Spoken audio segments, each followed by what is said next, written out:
Hi everyone, welcome to our channel. In today's video is about how to fix mouse keeps double clicking in Windows 11 with quick solutions. Just follow all the steps.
Press and hold on the right-click mouse.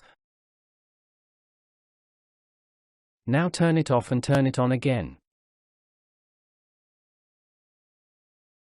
Keeping right-click pressed, then press click left 5 times and release the right-click.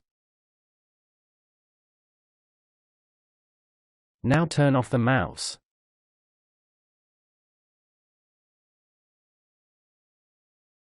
And now right-click on the mouse again and keep it pressed.